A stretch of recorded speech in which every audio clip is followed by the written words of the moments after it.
of countless operations, and his steel-grey eyes missed nothing. The team had initially been skeptical of having a female medic assigned to their unit, but Sarah had proven herself time and again in the brutal terrain of Afghanistan. The mission briefing had been straightforward, almost routine. Intelligence suggested that a high-value target, a Taliban commander responsible for coordinating attacks against coalition forces, was hiding in a compound nestled deep in the Kunar province mountains. The area was known for its treacherous terrain and hostile population, but the team had operated in worse conditions. What made this mission different was the time constraint. They had a narrow window of opportunity before the target moved to a new location. As the helicopter blades slowed to a stop on the landing zone, Sarah felt the familiar rush of adrenaline mixed with fear. The mountains around them rose like ancient sentinels, their peaks shrouded in morning mist. The silence was deceptive. These valleys had witnessed countless battles throughout history, from Alexander the Great to the Soviet invasion. And now another chapter was being written in their rocky embrace. Master Chief Morrison gathered the team around a rough sketch of the target compound, drawn in the dirt. His voice was calm and measured as he outlined the plan. "We go in fast and quiet.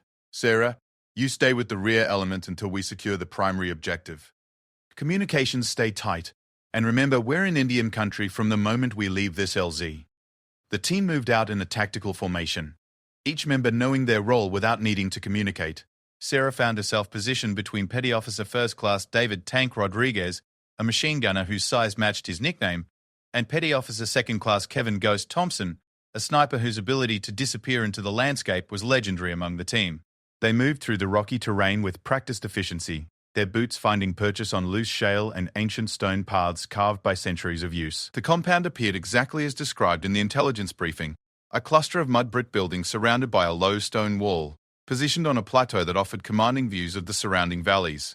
Too commanding, Sarah thought as she studied the position through her binoculars. The tactical advantage worked both ways, and she found herself scanning the ridgelines for signs of enemy observation posts. Master Chief Morrison's hand signal brought the team to a halt. Through her earpiece, Sarah heard his whispered report to their command center. "Overlord, this is Bravo Team. We have eyes on the objective. Beginning final approach in 2 minutes." The response crackled back immediately. "Copy, Bravo Team. Be advised, local forces report increased activity in your area. Watch your 6."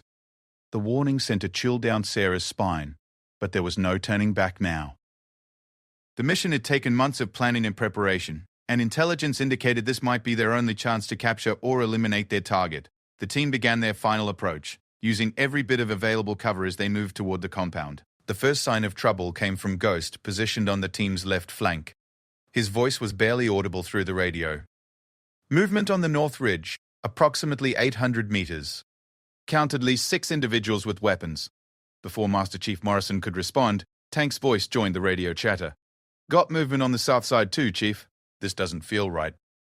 Sarah's medical training had taught her to remain calm under pressure, but her combat experience had taught her to trust her instincts.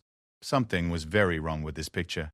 The compound looked too empty, too quiet for a location housing a high-value target and his security detail. The morning sun was climbing higher now, burning away the protective mist and exposing their position to anyone watching from the surrounding ridges. Master Chief Morrison made the call that probably saved their lives in those crucial first moments. "All stations, this is Bravo Leader. We're walking into an ambush. Pull back to Rally Point Alpha and prepare for contact." But even as the words left his mouth, the mountains around them erupted in gunfire. The crack of rifle shots echoed off the valley walls, creating a confusing symphony of violence that made it impossible to determine the exact number or location of their attackers. Bullets whined past Sarah's head as she dove for cover behind a boulder, her medical pack slamming against her back. The professional calm of the morning was shattered, replaced by the chaos and terror of combat. Tank's machine gun opened up, sending a stream of bullets toward the north ridge where muzzle flashes had appeared like deadly fireflies in the mountain shadows. The heavy weapon's distinctive sound was both comforting and terrifying. Comforting because it meant her teammates were fighting back. Terrifying because it would draw every enemy fighter in the area toward their position. "Sarah, get down and stay down." Master Chief Morrison's voice cut through the noise as he bounded from cover to cover, trying to reach her position. A sniper's bullet struck the rock inches from his head, sending fragments flying. The crack of the rifle shot came a split second later, indicating the shooter was at considerable distance and considerable skill. Ghost's voice came through the radio with deadly calm. I count at least 30 fighters on multiple ridgelines. They've got us in a three-sided box, Chief. We need to move now or we're going to be overrun. The sniper's assessment was confirmed by the increasing volume of fire raining down on their position. What had started as a precision strike was rapidly becoming a desperate fight for survival. Sarah pressed herself against the boulder, trying to make herself as small as possible while keeping her medical supplies accessible. She could see Petty Officer Second Class Mike Joker Williams, the team's communications specialist, frantically working his radio equipment while bullets kicked up dust around his position. His voice was tight with stress as he called for immediate extraction. Overlord, this is Bravo Team. We are in heavy contact and need immediate air support. Say again, we are taking heavy fire from multiple positions.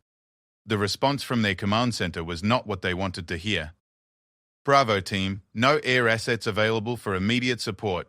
Nearest quick reaction force is 40 minutes out. You need to hold your position until relief arrives. 40 minutes might as well have been 40 hours in their current situation. The enemy fire was intensifying, and Sarah could see that several members of the team were already running low on ammunition. Master Chief Morrison's tactical mind was working overtime, calculating angles of fire, available cover, and ammunition supplies. His years of experience in similar situations told him that their current position was untenable. They were caught in what military tacticians call a fatal funnel, a position where the enemy held all the advantages and escape routes were limited or non-existent. Listen up, Morrison's voice cut through the chaos. We can't stay here. On my mark, we bound back to the secondary rally point. Tank, you provide covering fire. Ghost, find me those snipers and take them out. Everyone else, move fast and shoot straight. It was a desperate plan, but it was their only chance.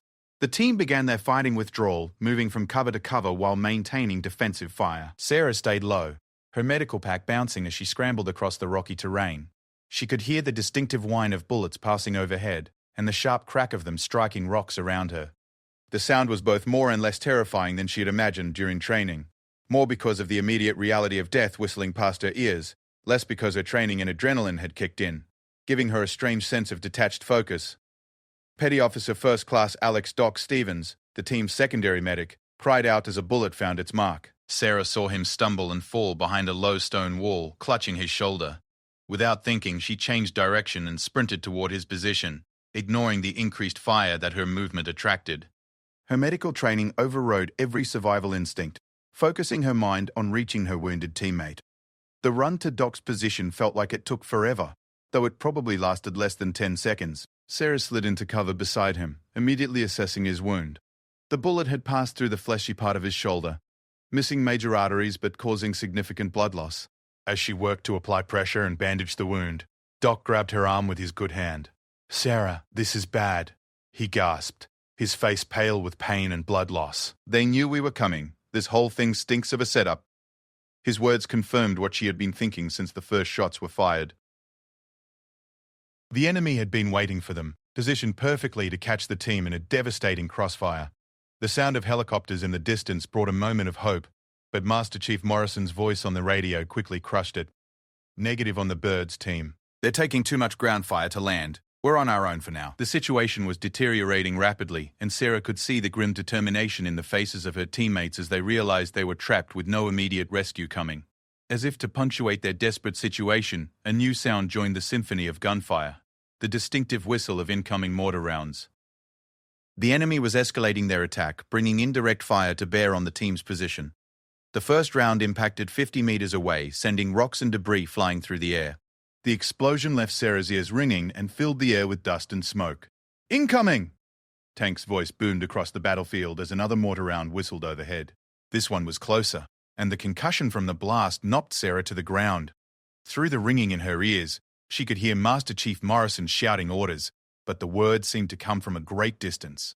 The mountain battlefield had become a nightmare of noise, dust, and terror, with death falling from the sky in addition to the constant rifle fire from the surrounding ridges. Sarah helped Doc to his feet, supporting his weight as they moved to better cover. Around then, the team was fighting with the desperate efficiency of professionals who knew their lives depended on every shot fired and every tactical decision made. But they were outnumbered, outgunned, and trapped in terrain that favored their enemies. As another mortar round exploded nearby, Sarah realized that their situation had moved beyond desperate and into the realm of the impossible. The mountains that had seemed so beautiful in the morning light had become a death trap, and time was running out for Team Bravo. Sarah could see it in Master Chief Morrison's face as he calculated angles of fire and ammunition remaining. They needed a miracle, and they needed it fast. The question was whether that miracle would come, or if this remote Afghan mountainside would become their final resting place. What none of them knew was that their salvation was already in motion, carried on the determined shoulders of someone who would redefine what courage meant in the face of impossible odds. But first, they had to survive long enough for help to arrive, and that was looking more uncertain with each passing minute. The mortar barrage intensified as the enemy fighters closed their trap with methodical precision. Sarah pressed herself against the rocky outcropping, feeling each explosion in her bones as shrapnel whined overhead. Through the dust and smoke, she watched Master Chief Morrison coordinate their defense with the calm professionalism that had kept them alive through countless operations. But even his experience couldn't change the mathematics of their situation. They were outnumbered at least 4-1, with no high ground and limited ammunition. Ghost's rifle cracked from his concealed position, and somewhere on the distant ridgeline, an enemy sniper would never threaten anyone again. His voice came through the radio with clinical precision. That's 2 snipers down, but they've got at least 3 more in overwatch positions. Chief, they're moving heavy weapons into position on the eastern ridge. We've got maybe 10 minutes before they can bring direct fire onto our position. The news sent a chill through the team. Heavy weapons meant machine guns, possibly even recoilless rifles, or rocket-propelled grenades. Their current cover, which had seemed adequate against rifle fire, would be useless against that kind of firepower. Sarah could see the tactical picture forming in her mind like a deadly puzzle. The enemy was systematically removing all their options, herding them toward a killing ground where there would be no escape. Tank's machine gun had been providing crucial covering fire, but Sarah could see him rationing his ammunition with each burst. The big gunner's face was grim as he called out his ammunition status. "Down to my last 200 rounds, Chief. After that, I'm throwing rocks." The joke fell flat in the deadly serious atmosphere of their predicament. Joker continued his desperate attempts to raise air support, his voice growing more strained with each failed attempt. "Overlord, this is Bravo team requesting immediate air support. Danger close authorization approved. We are taking heavy casualties and cannot hold this position much longer." The response was the same as before. "No assets available. Hold position until relief arrives." Doc Stevens was losing blood despite Sarah's field treatment, and she could see his strength fading. His face was pale and drawn, but he continued to return fire with his carbine whenever enemy movement presented a target. The professional soldier's refusal to give up, even while wounded, inspired Sarah but also deepened her understanding of how desperate their situation had become. A new player entered the deadly game when the distinctive sound of an enemy heavy machine gun echoed across the valley. The .50 caliber weapon sent bullets the size of a man's thumb screaming across their position, each round capable of punching through their cover like it was made of paper. Chunks of rock exploded around them as the gunner walked his fire across their defensive line, searching for targets. "That's it," Master Chief Morrison announced grimly. "We can't stay here. When that gun finds our range, we're all dead." He studied the terrain around them with the eye of a man who had spent his entire adult life in combat. The options were limited: move deeper into the valley where they would be even more exposed, or attempt to reach higher ground where they might find better defensive positions. The decision was made for them when a mortar round impacted directly on their previous position, sending a shower of rock fragments and dust into the air. If they had remained there, the entire team would have been killed or wounded. Master Chief Morrison's voice cut through the chaos. "Moving in 30 seconds. Suppressive fire on the north ridge. Ghost, take out that machine gun position if you can get a shot." Sarah gathered her medical supplies and prepared for what might be their final movement. The terrain they needed to cross was open and exposed, offering little cover from the multiple enemy positions that had them under observation. It would be a sprint across what soldiers grimly called the fatal funnel, a stretch of ground where death waited for anyone brave enough or desperate enough to cross it. The team's movement was executed with the precision that marked them as elite warriors, but precision could only do so much against overwhelming firepower. Ghost's rifle spoke twice in rapid succession, and the heavy machine gun fell silent, but rifle fire from a dozen positions continued to rake their movement route. Sarah ran behind Tank, using his massive frame as mobile cover while bullets snapped past them like angry insects. Petty Officer Second Class Tony Razor Martinez, the team's demolitions expert, stumbled and fell halfway across the open ground. Sarah saw the blood spreading across his leg and immediately changed direction to reach him, her medical training overriding every survival instinct. The fire intensified as the enemy fighters realized they had wounded prey in the open, and bullets began striking the ground around them in increasing numbers. Sarah reached Razor's position and immediately began assessing his wound. The bullet had shattered his femur, causing massive internal bleeding that would kill him within minutes without immediate treatment. She worked with practiced efficiency, applying a tourniquet and pressure dressings while bullets continued to snap overhead. Razor's face was twisted in pain, but he managed a weak smile as she worked on his leg. "Looks like I picked a bad day to stop smoking," he gasped, referencing an old movie line that had become a team joke. Even facing death, the SEAL maintained his sense of humor. A trait that Sarah had come to understand was as much a survival mechanism as their weapons and training. Tank appeared beside them, his machine gun chattering as he provided covering fire. "Sarah, we need to move now. Chiefs found us a cave system about 50 meters ahead, but we've got to get there before they bring up more heavy weapons." The urgency in his voice was unmistakable. This was their last chance for survival.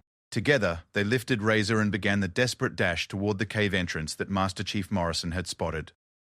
The 50 meters felt like 50 miles as enemy fire intensified around them. Sarah could feel the heat of bullets passing close to her head, and twice she was sure she felt the wind displacement of near misses. Tank grunted as a bullet grazed his arm, but he never stopped moving or shooting. The cave entrance was little more than a crack in the mountainside, barely wide enough for them to enter single file. Master Chief Morrison was already inside, providing security as the team members squeezed through the narrow opening. Ghost brought up the rear, his rifle speaking periodically as he engaged targets of opportunity among the pursuing enemy fighters. Once inside, Sarah immediately went to work on the team's wounded. In addition to Doc's shoulder wound and Razor's shattered leg, Tank's arm was bleeding steadily from his bullet graze. The cave provided protection from direct fire, but it also trapped them like animals. The darkness was both blessing and curse. It hid them from enemy observation, but also limited their ability to see threats approaching their position. Master Chief Morrison conducted a quick reconnaissance of their new position while Sarah worked on the wounded. The cave extended back into the mountain for at least 50 meters, with several branching passages that might offer escape routes or defensive positions. But it was also a dead end in the most literal sense. If the enemy found their entrance, they would be trapped with nowhere to run. Joker continued his attempts to contact higher headquarters, but the rocky walls of the cave were interfering with his radio signals. Occasionally, he would pick up fragments of transmissions, but nothing clear enough to establish reliable communication. The team was effectively cut off from the outside world, alone in their mountain sanctuary with an unknown number of enemy fighters searching for them outside. The sound of voices speaking in Pashto echoed from the cave entrance, indicating that their pursuers had found their hiding place. Master Chief Morrison positioned his men to cover the entrance, while Ghost moved to a concealed position where he could engage anyone attempting to enter. The cave had become a fortress, but it was also a trap, from which there might be no escape. Sarah finished treating the wounded as best she could with her limited supplies. Dark's shoulder was stabilized, but he had lost significant blood and needed proper medical attention soon. Razor's leg wound was life-threatening despite her field treatment. The tourniquet was preventing him from bleeding to death, but it was also cutting off circulation to his lower leg. If they didn't get him to a hospital within a few hours, he would lose the limb even if he survived. The voices outside grew closer, and the team could hear the enemy fighters discussing their next move. Sarah didn't speak Pashto, but she could recognize the tone of men planning an assault. Master Chief Morrison held up his hand for absolute silence as footsteps approached the cave entrance. Every breath seemed unnaturally loud in the confined space. A hand grenade bounced into the cave entrance, its metallic clatter unnaturally loud in the stone chamber. "Grenade!" Master Chief Morrison's warning came an instant before the explosion rocked the cave, filling the air with dust and debris. The concussion in the confined space was devastating, leaving everyone's ears ringing and their vision blurred. Before the dust had settled, muzzle flashes lit up the cave entrance as enemy fighters attempted to storm their position. Ghost's rifle answered from the darkness, and screams of pain echoed from outside as his carefully aimed shots found their targets. The attackers fell back, but the message was clear. They knew where the Americans were hiding, and they were willing to die to dig them out. Tank's machine gun joined the defensive fire, the heavy weapon's muzzle flashes creating a strobing light show in the cave's darkness. The noise was deafening in the confined space, but it also served to discourage further immediate assault attempts. However, Sarah could see that their ammunition situation was becoming critical. Tank was down to his last belt of machine gun ammunition, and the rest of the team was rationing every round. Master Chief Morrison made a command decision that spoke to both his tactical expertise and his concern for his men. We need to find another way out of here. Ghost, you and Joker check those side passages. Tank, hold this position. Sarah, stay with the wounded. It was a desperate plan, but staying put meant certain death when the enemy brought up heavy weapons or more grenades.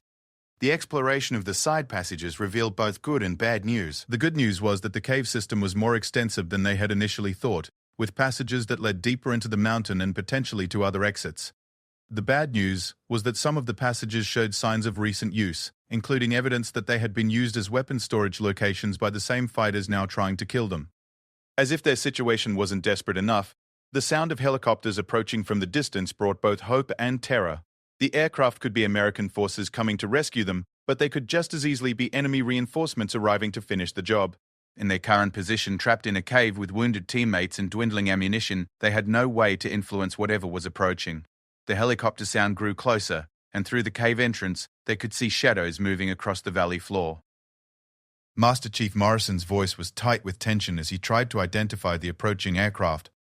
Can anyone get visual identification on those birds? We need to know if they're friendlies or not. The question hung in the air like smoke, because the answer would determine whether they were about to be rescued or about to face an even more overwhelming enemy force. Sarah checked her watch and realized they had been in contact for over 2 hours. It felt simultaneously like minutes and like days since the first shots had been fired.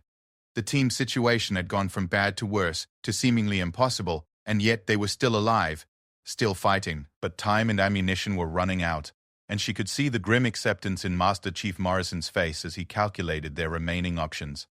What none of them knew was that their salvation was already in motion, carried by someone who would soon redefine what courage meant in the face of impossible odds. But first they had to survive the next few minutes, and that was looking less likely with each passing second, as the helicopter sounds grew closer and the enemy voices outside grew more confident and organized.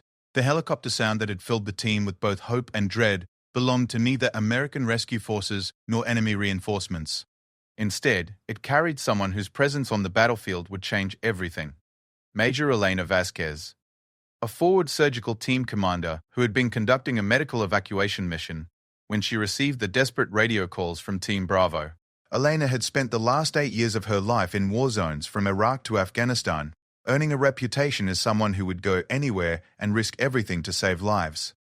Standing barely 5 feet 4 inches tall, with dark hair always pulled back in a regulation bun, she possessed a quiet intensity that commanded respect from everyone who worked with her.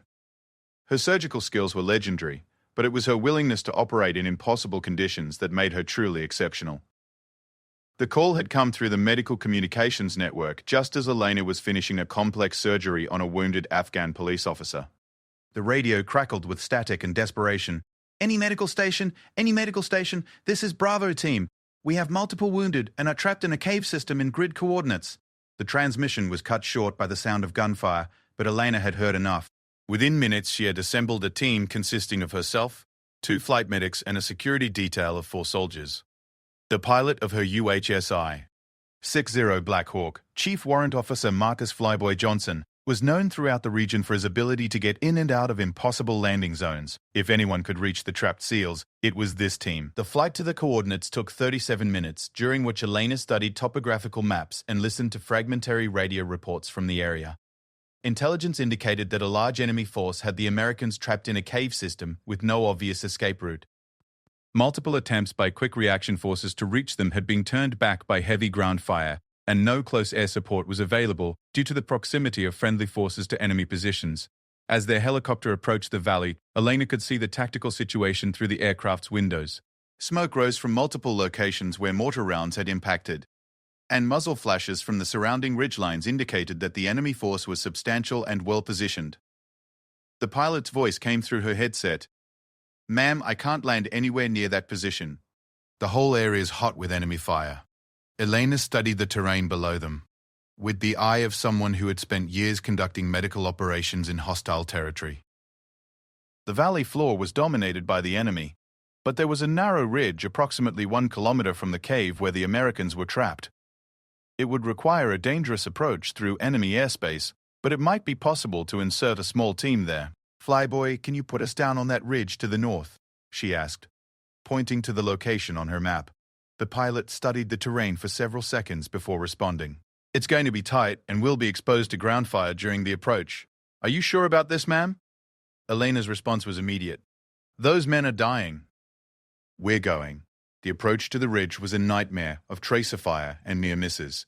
Elena could see bullets striking the aircraft's armored hull and hear the distinctive crack of rounds passing close to the rotor blades. One of the flight medics, Staff Sergeant Mike Torres, was hit in the arm by a bullet that penetrated the helicopter's side door, but he continued to prepare his equipment despite his wound. Chief Warrant Officer Johnson brought the Black Hawk in with the kind of precision flying that separated good pilots from great ones. The ridge was barely wide enough for the aircraft, and enemy fire was intensifying as their intentions became clear.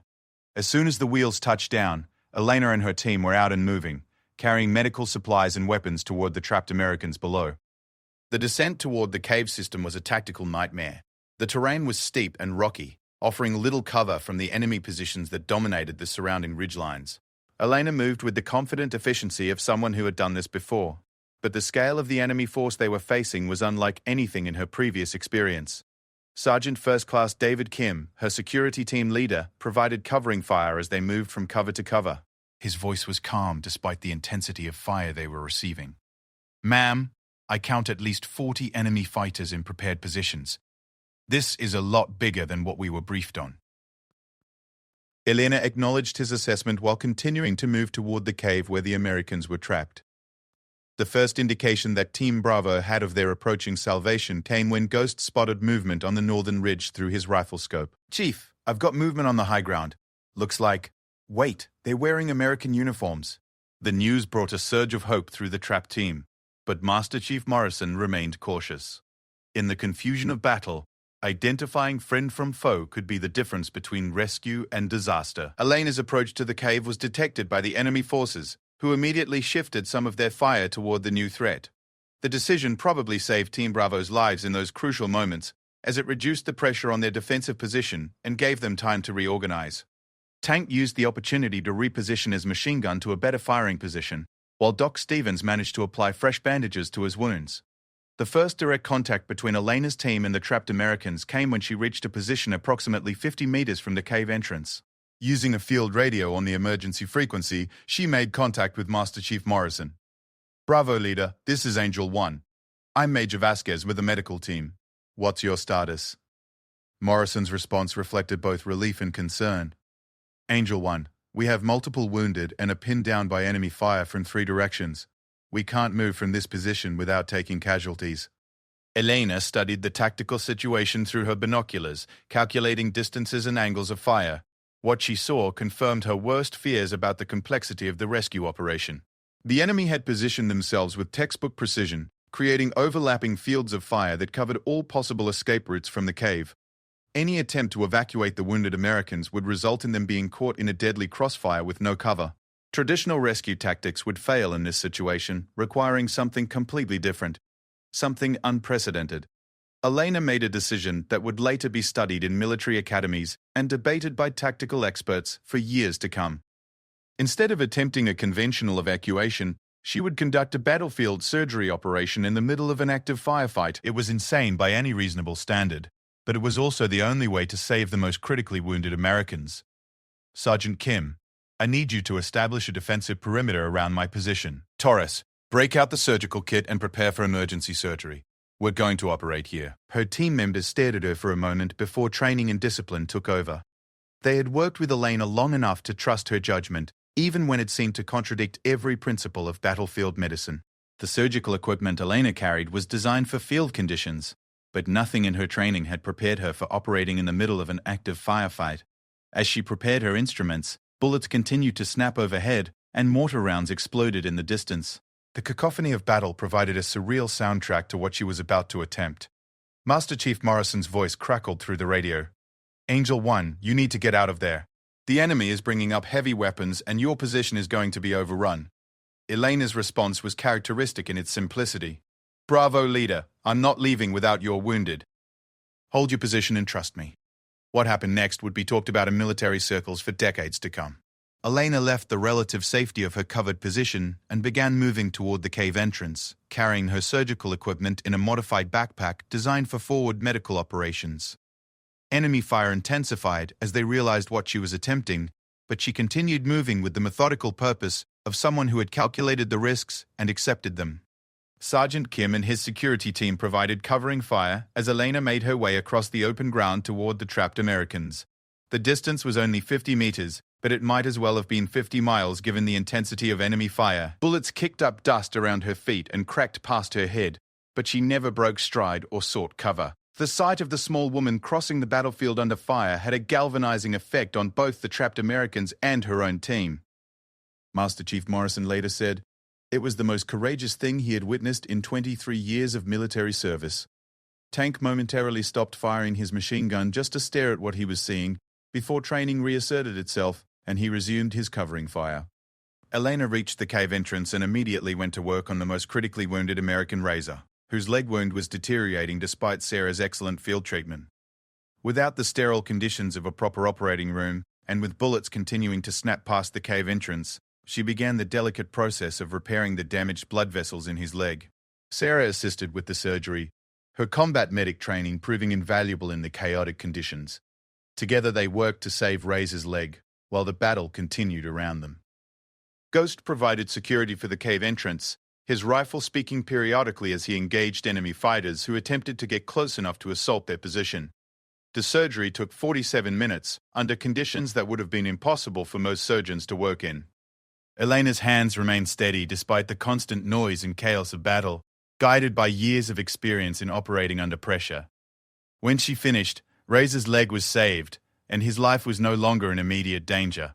But the rescue operation was far from over.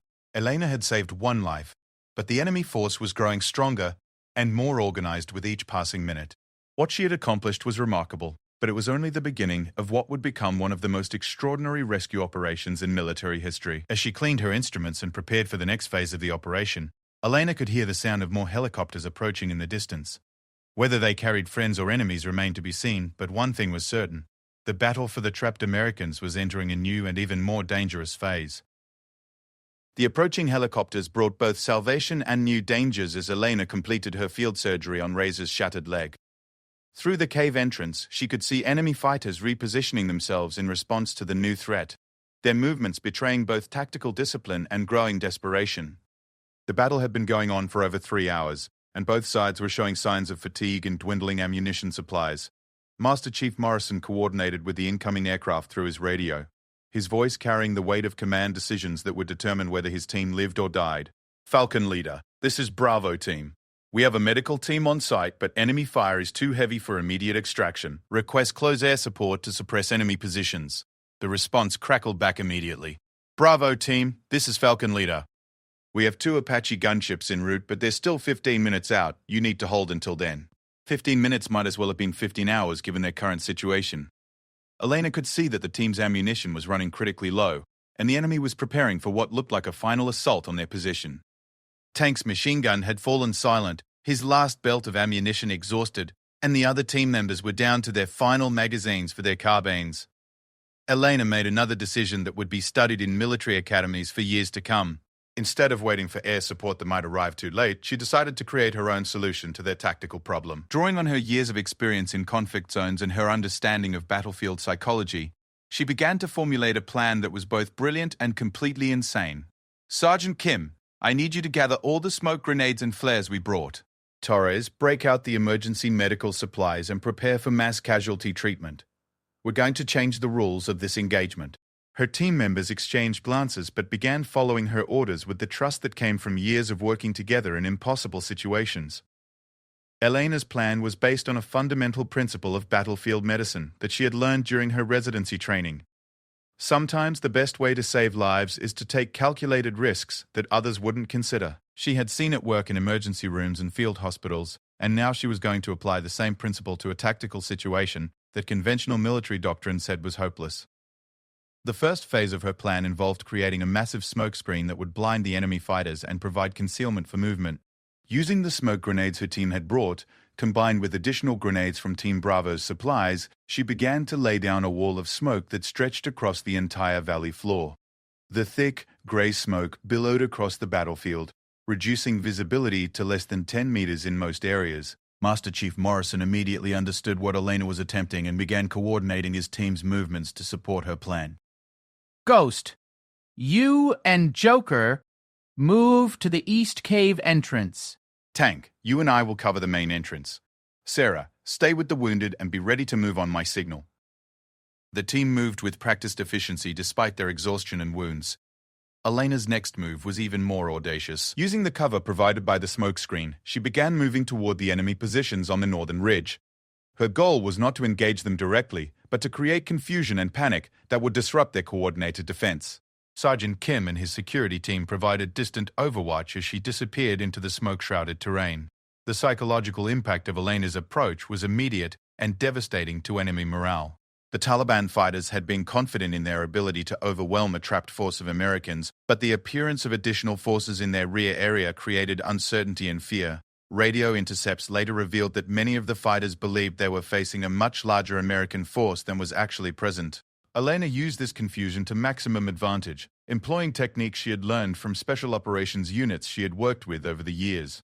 Moving silently through the smoke, she began marking enemy positions with infrared strobes that would be visible to the approaching Apache gunships. Each marker would allow the helicopter crews to engage targets with precision while avoiding friendly positions. The sound of the approaching Apache helicopters grew louder, their distinctive rotor noise cutting through the sounds of gunfire and explosions. Elena keyed her radio to contact the lead aircraft. Falcon Leader, this is Angel 1. I have enemy positions marked with IR strobes. Request immediate engagement of marked targets. The response was professional and reassuring. Angel 1, this is Falcon Leader. We have your strobes in sight, engaging now. What followed was a demonstration of why the AH-64 Apache is considered one of the most effective battlefield weapons ever created. The lead gunship's 30mm chain gun opened up with a sound like thunder, walking a line of high-explosive rounds across the enemy positions on the northern ridge. The second Apache engaged targets on the eastern ridge with Hellfire missiles that turned prepared fighting positions into smoking craters. The enemy force, which had seemed so overwhelming just minutes before, began to disintegrate under the precision fire from the gunships. Fighters who had been confident in their tactical advantage found themselves on the receiving end of weapon systems that could destroy their positions from ranges where they couldn't effectively fight back. The psychological effect was as devastating as the physical destruction. Elena used the chaos created by the air attack to continue marking targets and coordinating the evacuation of the wounded Americans. Moving back toward the cave system, she found that the team had already begun preparing the wounded for movement. Doc Stevens, despite his own injuries, was helping to stabilize Razor for transport, while Sarah organized medical supplies for the evacuation. The Apache gunships continued their devastating attack on enemy positions, methodically destroying each marked target with surgical precision. Enemy return fire diminished rapidly as fighters either fled the area or were eliminated by the aircraft's weapons. Within 10 minutes, the overwhelming tactical advantage had shifted completely in favor of the Americans. Master Chief Morrison's voice carried a note of amazed relief as he reported their changed situation. Overlord, this is Bravo Team. Enemy fire has ceased, and we're preparing to evacuate wounded personnel. Angel 1 has neutralized the threat through innovative tactical coordination. The formal language couldn't hide the emotion in his voice as he realized his team was going to survive. The evacuation process was complicated by the number of wounded and the difficult terrain, but Elena's medical team worked with practiced efficiency to prepare everyone for transport. Razor, whose life had been saved by Elena's battlefield surgery, was stable enough for helicopter evacuation. Doc Stevens and Torres could walk with assistance, while the other team members had various minor injuries that wouldn't prevent them from moving under their own power. The extraction helicopters arrived just as Elena finished her final medical assessment of the wounded. The pilots brought their aircraft in with the confidence that came from knowing the area was now secure, thanks to the continued overwatch provided by the Apache gunships. The evacuation proceeded with military efficiency, but there was an underlying sense of amazement at what had been accomplished. As the helicopters lifted off from the valley floor, Elena looked back at the battlefield where she had just rewritten the rules of military medicine and tactical doctrine.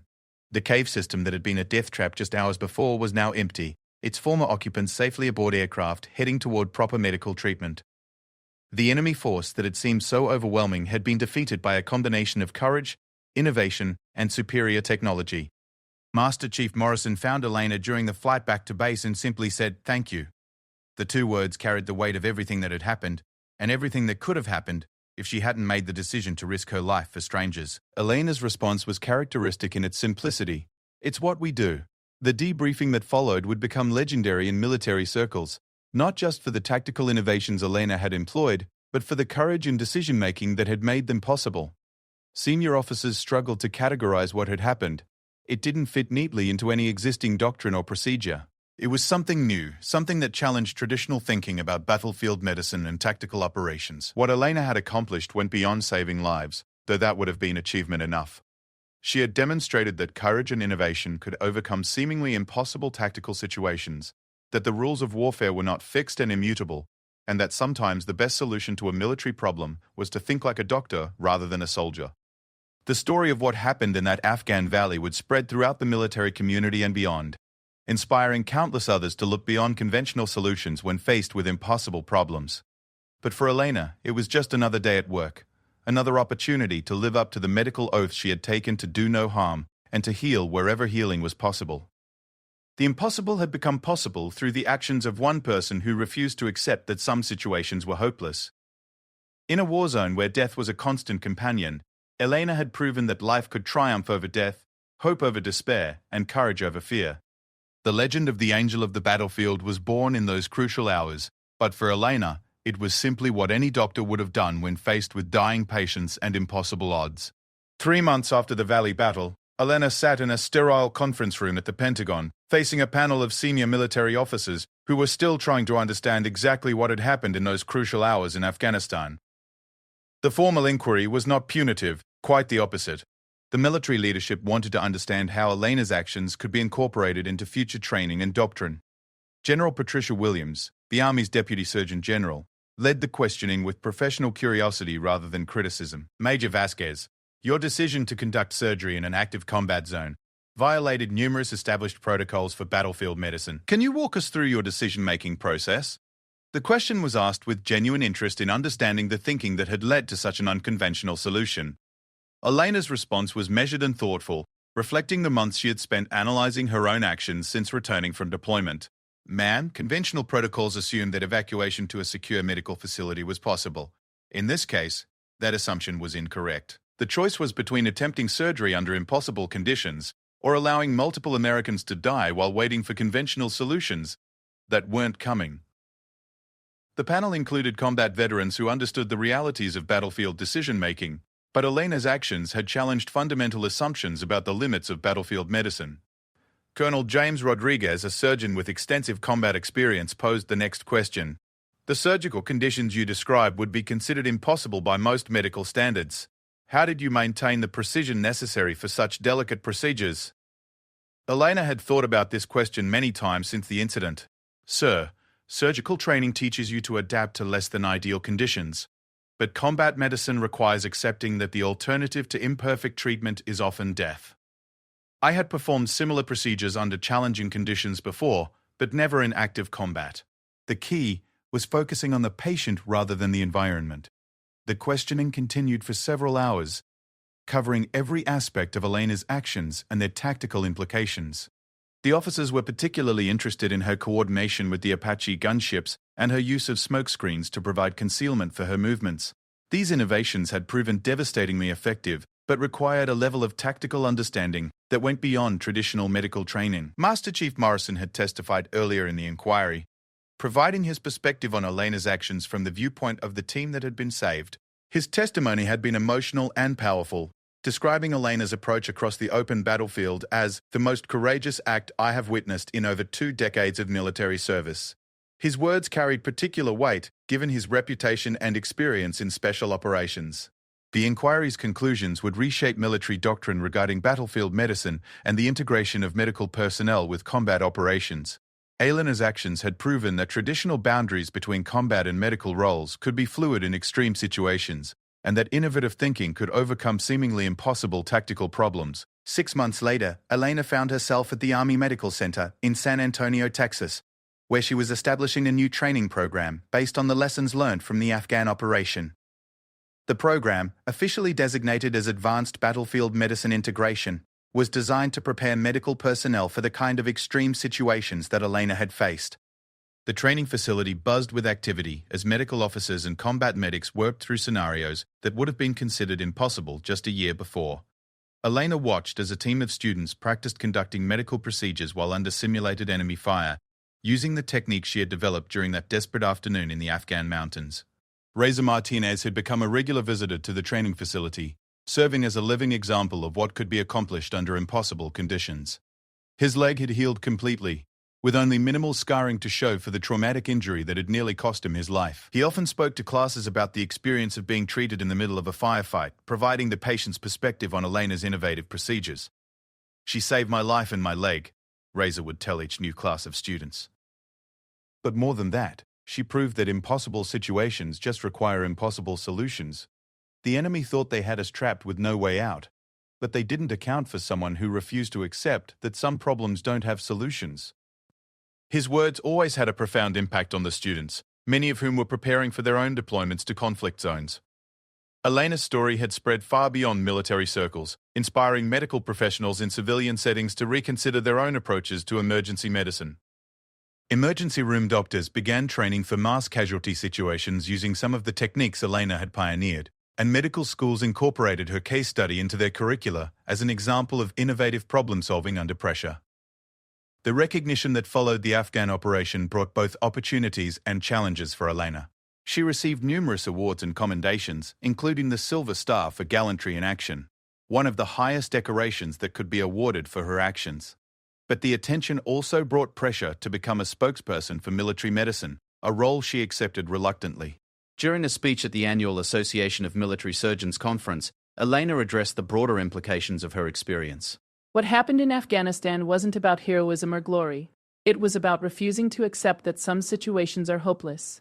Every medical professional faces moments when conventional solutions aren't available, and in those moments we have to be willing to innovate, to take calculated risks, and to push beyond the boundaries of what we thought was possible. The impact of Elena's actions extended to the strategic level of military planning.